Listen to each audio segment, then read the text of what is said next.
la ñu dugg jeexal émission bi parce que temps bi jeex na. moom la ñuy def dernier tour de table sa dernier point Babacar waa rentrée des cours et des tribunaux am na yoon di lu ñu baaxoo di def président nag jël na ci ay dogal yow mi nekk ci mairie sax xam nga ci wàllum administration lu jëm ci wàllum dématérialisation des procédures xalaat nañ ko ci wàllum numérique beeg yu ni mel nga am ci ban jàngat. waaw merci moi je pense que comme ni ñu koy waxee rek moom justice moom mooy dernier rempart bi quoi. donc ñëpp xam nañu ne le président bi mu ñëwee li mu njëkk a def d'abord mooy dafa def assise de la justice. ñu prévoiroon ci ay réformes yu bari. donc yooyu aussi en tant que membre aussi de la coalition Diomaye dama koy gën a ñaax mu gën ci gaaw. ndax loolu bokk na ci loo xamante ne dina gën a ñoŋal justice bi. di wax ne effectivement donc ñoom seen thème bi dañ ko axé ci affaire pour numériser maintenant vraiment les actes administratifs de la justice. parce que ñëpp gis nañu ne effectivement donc bëri na yu ci sooxe yoo xamante ne ci wàllum justice bi war nañ ko defaraat bu baax a baax. surtout ñoom ni ñu accéder au pouvoir. donc ils ont subi pas mal d'injustices yu bari. yoo xamante ne loolu rek war na tax ñoom ñu gën a jël affaire yi à bras le corps. pour essayer de solutionner beaucoup de manquements. donc boo xoolee tey lu jëm ci affaire mandat de dépôt yi. ñëpp gis nañ comment ça se passe.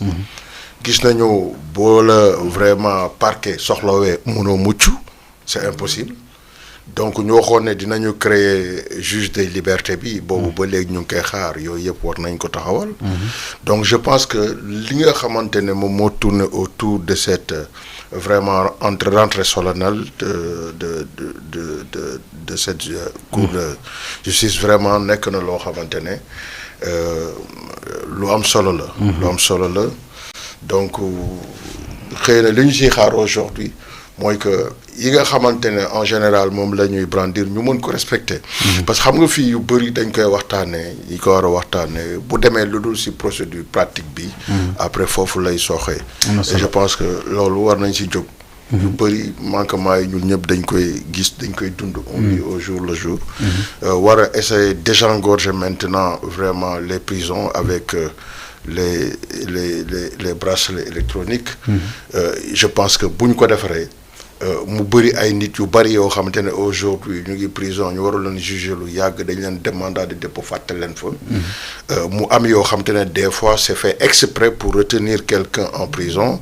da nga koy mandat de dépôt bu demee bay épuiser maintenant la durée du mandat de dépôt ñu oo ko tegalaat ko yeneen chef d'accusation je pense que yooyu yëpp am na si yoo xamante ne c'est à rectifier et essayer vraiment aller de l'avant. ba pare jéem a respecter vraiment ak yelleef parce que nit boo ko privé liberté am rek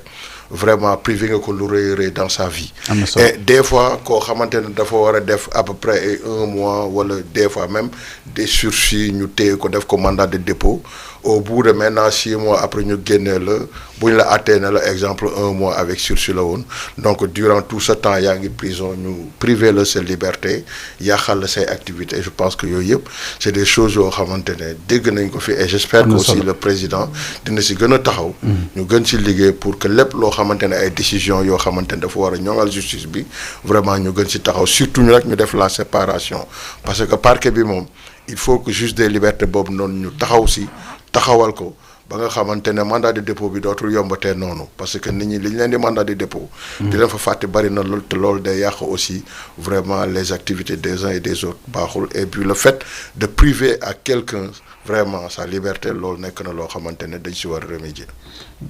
El Hadj. waaw xam nga rentrée des cours et tribunaux dafa nekk moment bu solennel. daanaka moment de partage la entre l'exécutif le pouvoir exécutif et le pouvoir judiciaire et que transmission yu bëri en termes de communication fa lay amee mais ce qui est important ñu war ko mën a tenir mooy aujourd'hui le discours du président Bassirou Diomaye Diakhar Faye par rapport ak équité wu justice je pense que tout dernièrement ñu amoon na benn pression bu rëy boo xam ne dañ ko doon wax par rapport ak position wu pouvoir actuel bi ak justice et que man li may jàpp mooy ni que position bi mu amoon pour une justice équitable une justice non partisane une justice d'évolution boo xool waa justement ça la justice face à l'évolution numérique donc évolution wu justice boobu man laay gën a retenir fa laay gën a amee cawarte parce que man vision am contrairement ak ñu bëri si li ñu gisoon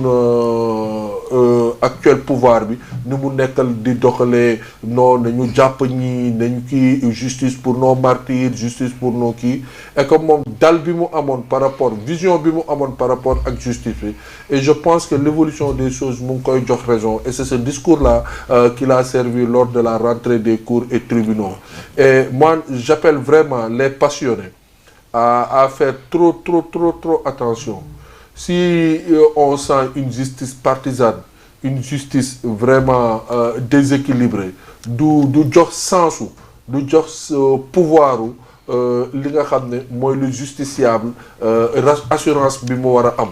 Et donc discours bi mu servir yaakaar naa ni mooy discours rassurant mooy discours niveau un chef d'État. fi mu war a mën a teg yoom nañu ñaan moi je dis que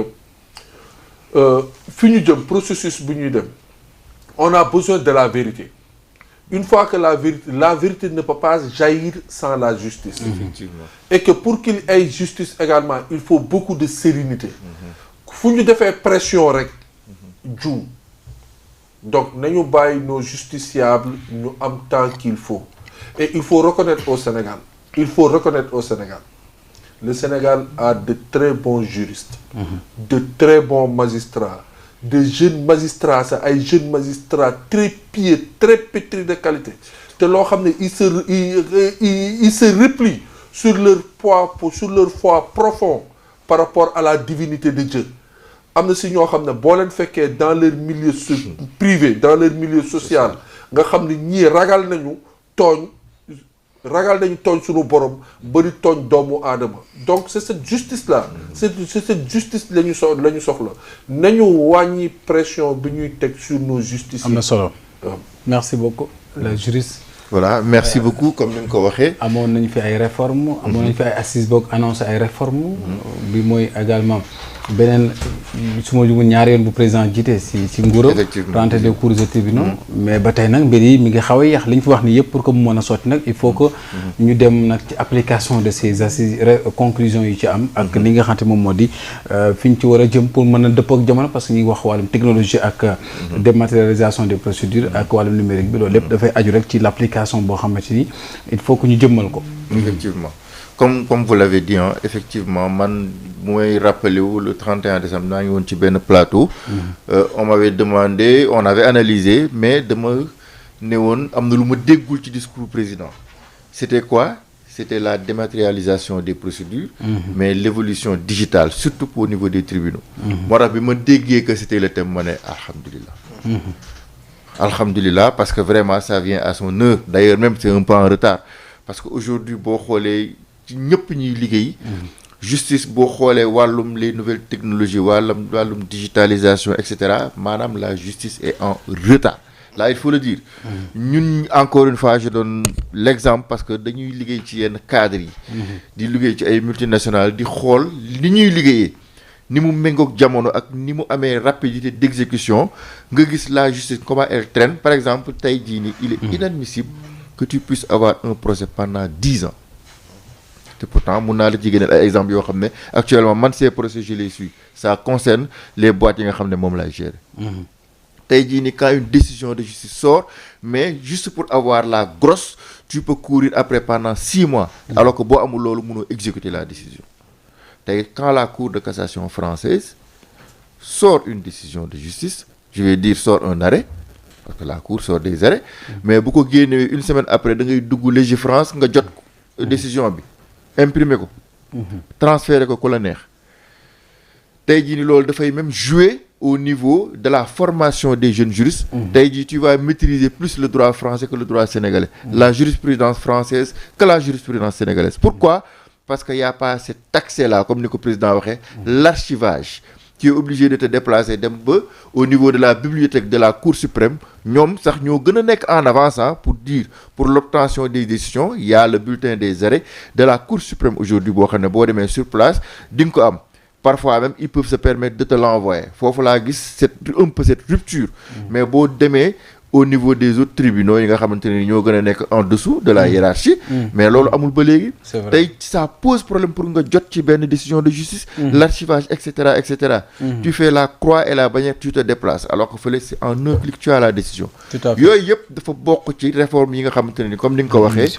on l'a attendu dafa war a nekk loo xam ne dañ koy jëmmal nag rapidement ni mu ko waxee sànq le juge des libertés et cetera d'accord gis nga boo tegee le juge des libertés alors que précédé woo ko d'une réforme ça sera la même chose parce que les dispositions légales du code pénal yi nga xamante ne nii le juge d'instruction est obligé de t'incarcérer bu procureur retenir les charges yooyu ba léegi mu ngi fi donc oui juge des libertés moo tax bi may wax ma commencer d'abord c'est assise des merci beaucoup juge des libertés mais il y a une réforme profonde du code pénal et du code de procédure pénale et d'ailleurs de toute la nomenclature bi nga xam ne moom lañ am de toutes les lois yi nga xamante ni tey jii moom moo ñu régir ñu dem au fond au détail près ñu régler certaines questions ba nga xamante ni tey le juge des libertés bu ñëwee dafay mën a def liggéeyam dina tere li nga xam ne loolu ngay bañ sinon tu vas instaurer un juge des libertés pour in fine lii doon am di am parce que simplement tu n'as pas fait les réformes qu'il faut en fait on doit aller vers ça encore une fois pour ne pas un peu monopoliser parce que je sens que il y a plus le temps mais vraiment ça vient à son heure l'évolution la justice face à l'évolution numérique ça vient à son heure ils ont besoin d'être formés ba léegi figure-toi que y a des magistrats qui écrivent au stylo mais mënoo fee nekk te ñuy jeexal te du ma la laaj ci kaw Farba aussi la sortie de Yacine Fall c'est vrai que sport bi taxoon na on n'a pas eu la chance ñu évoquer ko ci semaine bi passée mais nga gisee cette sortie boobu c'était opportune wala parce que ñu bëri pointé nañ du doigt que warutoon génn ñi jàpp ne procureur moo ko waroon def ñi jàpp ne sax procureur daf ko désavoué en tant que le juriste le procureur sort quand on constate qu'il y a une infraction qu'il faut poursuivre et qu'il y a tous les éléments pour poursuivre l'affaire là s'est passée en milieu carcéral Yacine Fall dafa leen coiffé ñoom ñëpp l'autorité la mieux habilitée pour sortir en l'espèce était Yacine Fall, le ministre de la Justice, pas le procureur de la République. Mais ma yaakaar ne normalement ça devait être le directeur de. C'était une possibilité. Pourquoi le directeur mënul génn foofu maanaam moo tax ma ne l'autorité la mieux habilitée maanaam kii nga xam ne dafa dajale lépp. Procureur bu génnee dafay wax ci la poursuite alors que foofu il y a des éléments il était déjà en prison voilà il était déjà mais il y a une infraction boo xam ne dañ ko constaté parfois mun nga am benn comme ni ma ko doon waxee sànq mun nga def loo xamante ni ci milieu carcéral c'est le règlement du milieu carcéral moom moo lay sanctionner sauf que fii dafa jéggi loolu maa ngi dégg ñu bëri ñu ngi évoquer le cas de flagrant délit d'accord l'obtention du téléphone en soi flagrance la mais l'utilisation maanaam infraction bi nga mën a def quant à l'utilisation du téléphone tu es obligé d'aller en instruction pour mën a creuser pour xool yan infraction lañ la mën a charger mais loolu c'est des informations ay information la ay information yooyu mu ngi xewee ci milieu carcéral bi normalement pour moi c'est les directeurs qui devaient faire une sortie le directeur pouvait sortir moo tax may la maanaam li mu lal moo bëri sur le plan administratif déjà am na faute maintenant il est passible de sanctions pénales également parce que dafa am yeneen ci malheureusement le temps n'est plus là moo tax ma ne la personne la mieux habilitée en l'espèce c'était Yacine parce que dafa laal ay charges laal une sanction administrative procureur rek bu génnee du mën a am compétence pour wax parce que procureur c'est parce que y a l'existence wala des suspicions sur l'existence d'une infraction mu génn wax on va poursuivre alors que en l'espèce il a une immunité parlementaire boo xam ne moom moo war a mën tax ñu topp ko donc boo génnee procureur foofu c'est un peu anticipé malheureusement il y a plus de temps mais peut-être on aura d'autres occasions pour mieux expliciter ce que mais lii nag amoon na solo c'est-à-dire que nous on s'est tellement attardé sur le sport yàlla dafa def le sport dam cee xam effectivement en tout cas am na solo monsieur Diallo amoon na solo waaw bon tu sais Abdou man diisoo mooy sama lieu privilégié pour may wéccoo wala may exprimer man sama constat wala samay observation Macha Allah. par rapport ak marche kii bi vraiment di féliciter waat encore Lions yi di féliciter le peuple sénégalais Coupe d'Afrique bi wone na vraiment Sénégal fu mu toll en tout cas je fais un appel ku am xam-xam ku mën a wax ci kaw yar ak teggin nos juristes l'État les sportifs la fédération l'équipe nationale nos joueurs tous ensemble soyons le bouclier de Pape Thiaw ñu wax ak waa confédération africaine de football ñu fexe ba FIFA Gianni Infantino li mu bëgg bu mu ko am ñu taxawu ko aar ko sàmm ko parce que lépp lu mu ko munti dal lépp lu ko taxal si aar ay joueurs Sénégal yi ñu jox mbégte mi ko moom bu ko si dara fekk man daal lo appel boobu laay woo ku ko munti dégg nag si kàllaama boo ko munti partagé nañu fexe Marocains yi pression bi ñuy mën a def pour sanctionner ko ñu tam ñu def pression bu toll noonu ba bu ko dara jot. macha allah merci Babacar. merci Abdou dama lay remercier d'abord ci invitation bi. di rafetlu vraiment émission bi diisoo moom comme li ñu wax rek je pense que une émission boo xam bi ma fi commencé ñëw ça doit bien pour faire maintenant une décennie bu ko soreetul tamit soreetu ko dëgg donc di rafetlu vraiment waxtaan bi di nuyu vraiment Ousseynou Coulibaly di nuyu mon ami Salif donc mu nekk une relation de vraiment très longue date di wax di ñaan yàlla rek vraiment Sénégal yàlla na fi jàmm di sax parce que lépp si jàmm la xaj et que di réitérer waat appel bi nga xamante ne moom la Diallo wax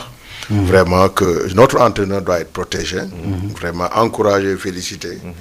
parce que li nga xamante ne vraiment moo doon déclic bi entre guillemets